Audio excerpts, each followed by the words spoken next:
सुबह से ही हंगामा बढ़ता चला जा रहा है और हालात अब बेकाबू होते हुए यहाँ पर नजर आ रहे हैं। आंदोलन, जिसको जेनजी आंदोलन यहाँ पर कहा जा रहा है, वो अब नेपाल की सड़कों पर कुछ इस कदर हालत में है कि जो बड़े नाम है, मंत्री हैं, उनके घरों तक ये भीड़ पहुंच रही है, उनको निशाना बना रही है। और सरकार का जो फैसला जिसको लेकर ये शुरू हुआ था, तमाम चीजें, उसको सरकार की तरफ से वापस लेने के बाद भी हालात यहाँ पर काबू से बाहर हो रहे हैं।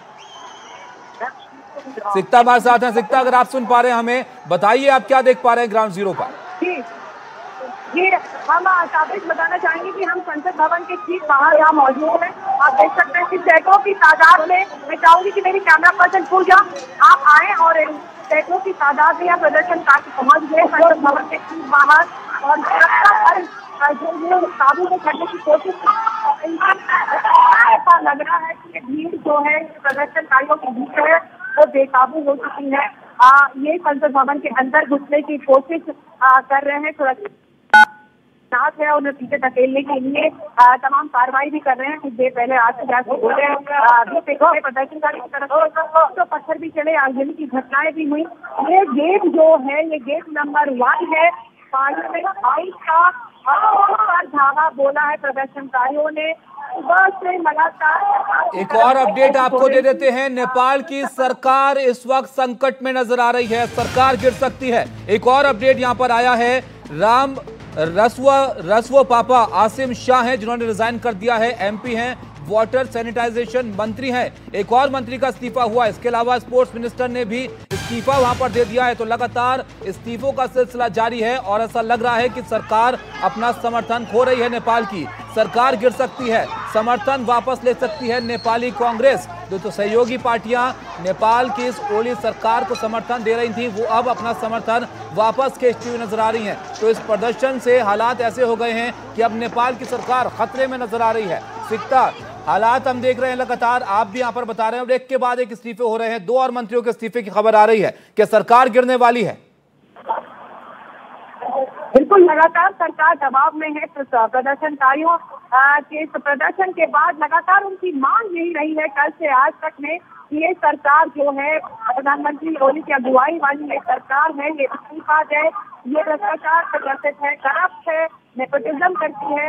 आर्थिक संकट से निपटने के लिए ये सरकार नाकामयाब रही है और यहाँ का युवा अपने लिए रास्ता चाहता है ताकि उसे यहाँ से माइग्रेट कर रोजगार की तलाश में दूसरे देशों में जाना ना पाए।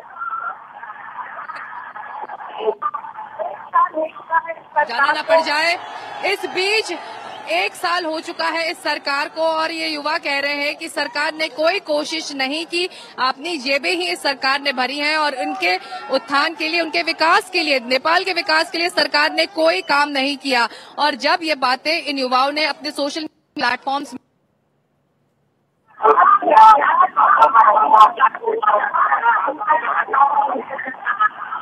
सीता, आपकी आवाज ठीक से नहीं आ पा रही है, दोबारा कोशिश करेंगे आपकी आवाज ठीक से हम तक पहुंचे। तो आप देखिए हालात कैसे यहां पर बने हुए हैं। हमारी सहयोगी ग्राउंड जीरो पर हैं, लेकिन हंगामा इस कदर है कि उनको भी ठीक से सुन पाना मुश्किल हो रहा है। तो हालात काफी बेकाबू नेपाल में होते चले जा रहे हैं। अब खबर यह भी है कि नेपाल में अंतरिम सरकार बनाने पर चर्चा शुरू हुई है। ओली नेतृत्व की सरकार हटाकर सर्वदलीय अंतरिम सरकार यहां पर बन सकती है। तो एक के बाद एक जो मंत्री हैं ओली सरकार में, वो अपना इस्तीफा दे रहे हैं। ओली बनाम यूथ में सरकार पर भारी नेपाल में युवा पड़ते जा रहे हैं। अब तक 3 मंत्रियों का इस्तीफा हो चुका है और 2 मंत्रियों के और इस्तीफे की चर्चा यहां पर सुनने में मिल रही है। 2 और मंत्रियों का इस्तीफा शायद यहां पर हुआ है और इस तरह से ये नंबर अब और बढ़ता चला जा रहा है। खबर यह भी है कि जो सहयोगी पार्टियां हैं वो अपना समर्थन वापस खींच रही हैं ओली सरकार से और नेपाली कांग्रेस अपना समर्थन वापस ले सकती है। ऐसे में सरकार बहुमत खोती हुई नजर आ रही है। जो जनता है, जो युवा हैं, वो मानने को तैयार नहीं है और नाराजगी इस कदर है कि पूर्व जो सरकार में रहे हुए लोग हैं, उनके घर हो या फिर जो मौजूदा मंत्री हैं उनके घर हो, तमाम जगहों पर ये जनता अब निशाना बना रही है। पथराव की खबरें हैं कई जगह पर। राष्ट्रपति के निजी